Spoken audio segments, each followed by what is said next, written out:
ఇప్పుడు ఏంటి సార్ మీరు ఏం తింటారు, ఎంత ఫిట్గా ఎలా ఉన్నారు, ఎంత ఏజ్ ఇప్పుడు? 59. 59, 60వ పడిలోకి వస్తున్నారు. వచ్చేస్తున్నాను. You are looking so young. 30 years నుంచి కూడా నా వెయిట్ 72. 30 years నుంచి సేమ్ వెయిట్. 72 అంటే 72 ఒక 500 గ్రాములు పెరుగుతాను issue తగ్గుతాను కాదు. అంతే. 73 మాత్రం కాను. ఓ అలా మెయింటైన్ చేసుకుంటూ వస్తున్నాను. డైట్ మెయింటైన్ చేస్తాను, ఎక్సర్సైజ్ చేస్తాను, జిమ్ చేస్తాను. ఈ మధ్య సోషల్ మీడియా అని వచ్చిన తర్వాత కాన్షియస్ పెరిగింది, బట్ 30 ఏళ్ళగా మీరు అది మెయింటైన్ చేస్తున్నారు. అదే వెయిట్ నేను ఎప్పుడు పెరగల. భగవంతుడు అవకాశం ఇచ్చాడు. ఏం చేస్తారు పొద్దున్న? ఆరోగ్యమే మహాభాగ్యం అంటారు. అన్నీ తింటాను సార్. నాగార్జున గారు ఎప్పుడో ఒక స్టేట్మెంట్ ఇచ్చారు, ఏంటి సార్ మీ అందానికి ఇంత కారణం మీ ఇదంటే, నేను అన్నీ తింటాను, లిమిటెడ్గా తింటాను అన్నారు. సేమ్ నా మాట కూడా అదే.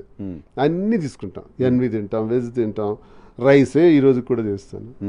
రైసే లేకపోతే నైట్ అంటారు చపాతీ అంటారు, రోటీ అంటారు. కానీ కొంచెం ఆ మాత్రం రైస్ తినకపోతే నాకేదో తిన్నట్టుండదు, సైకలాజికల్ ఆకలి అన్నం తినలేదు అని. మరి అలా అలవాటు పడ్డాం. సో నేను రైస్ తీసుకుంటాను, అన్ని కానీ లిమిట్, వెరీ లిమిట్. జిమ్ చేస్తాను, జిమ్ చేస్తారా? జిమ్ చేస్తాను, ఎక్సర్సైజ్ చేస్తాను. అన్నిటికన్నా ఖాతర చేయను.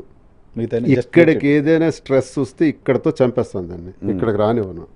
ఇక్కడికి వచ్చిందంటే మనం ఎంత డైట్ మెయింటైన్ చేసినా పోతాం. ముందు మనిషికి కావాల్సింది మానసిక ప్రశాంతత. ఒకవేళ ప్రశాంతత ఎవరికి ఉంటుంది ఈ భూమి మీద ఈ రోజుల్లో? ఎవరికి ఉండదు. మైండ్ మేనేజ్మెంట్ రావాలి. స్ట్రెస్ని ఏ రకంగా రిసీవ్ చేసుకోవాలని రావాలి. ఇప్పుడు నాకు ఒక 5 కోట్లు లాస్ వచ్చింది బిజినెస్లో. లాస్ వచ్చిందిరా బాబు అని డిప్రెషన్లోకి పోతే ఏమొస్తుంది? లాస్ వచ్చిందిరా బాబు అని సూసైడల్ సిచ్యువేషన్కి వెళ్ళిపోతే ఏమొస్తుంది? మళ్ళీ పుట్టం కదా. మనం పుట్టినప్పుడు కానీ 5 కోట్లు తీసుకొని వచ్చామా?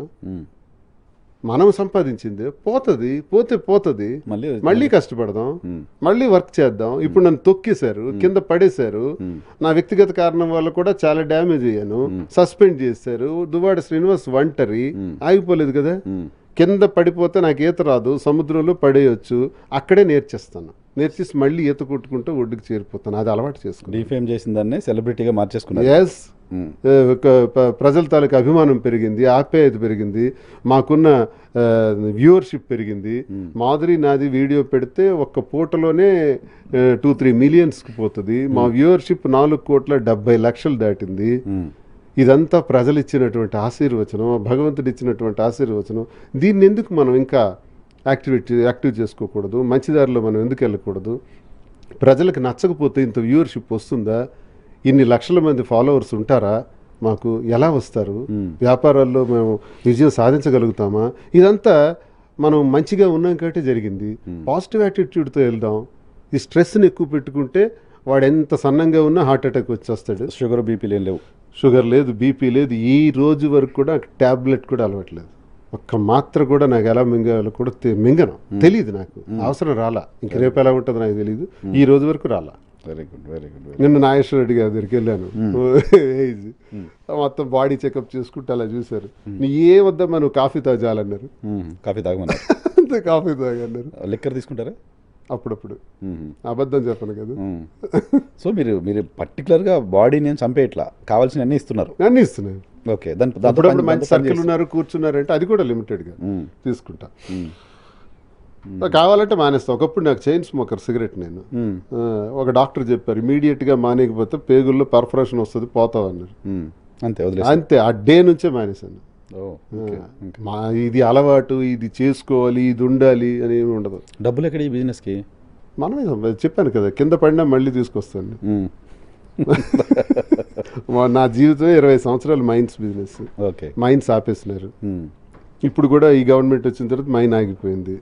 అది చాలా లాస్లోకి వెళ్ళిపోయాను, భయంకరమైన లాస్. ఎలక్షన్లో ఇవన్నీ కొంత పోయింది, కింద పడిపోయాను, పార్టీ సస్పెండ్ చేసింది. నేనున్నాననేవాడు ఒక్కడు లేడు.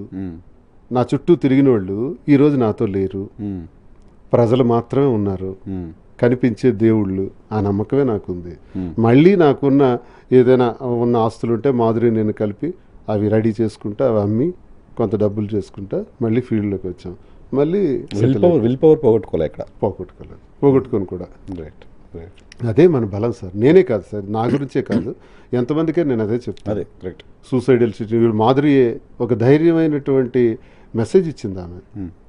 ఈ 60 సంవత్సరాల వయసులో నాతో ఉండాల్సిన అవసరం ఆమెకు లేదు. ఆమె నా కోసం నిలబడే తీరు, ఆమె కుటుంబాల్లో నష్టపోయే తీరు, నిలబడిన తర్వాత ఎలా నిలదొక్కుకోవాలి అనుకునేటటువంటి ఆమె తీరుందే ప్రతి మహిళ కూడా నేర్చుకోవాలి. మన జీవితంలో అనుకోకుండా కొన్ని సంఘటనలు జరుగుతాయి, కొన్ని ప్రమాదాలు జరుగుతాయి, కొన్ని విస్ఫోటనాలు వస్తాయి. వాటి నుంచి బయటపడాలి. మనం ప్లాన్ చేసుకున్నట్టే ఉండదుగా లైఫ్, ఉండదు, కొన్ని అనుకోకుండా ఉండదు సార్. మా మ్యాన్ ప్రపోజ్ గాడ్ డిస్పోజ్ అంటాం. మనం ఒకటి తెలుస్తే భగవంతుడు ఒకటి తెలుస్తాడు. నష్టం, ఏదైనా ప్రమాదం రావచ్చు, దాన్ని ఎదుర్కొనే విధానం రావాలి. మొన్న ఎవరు చెప్పారు, expect the unexpected things. Correct. అన్ఎక్స్పెక్టెడ్గా ఏదో ఒకటి ఇప్పుడు జరగచ్చు నేను బయటకు వెళ్ళినప్పుడు, దాన్ని నేను ఎలా రియాక్ట్ అవ్వాలన్నదే నా మైండ్.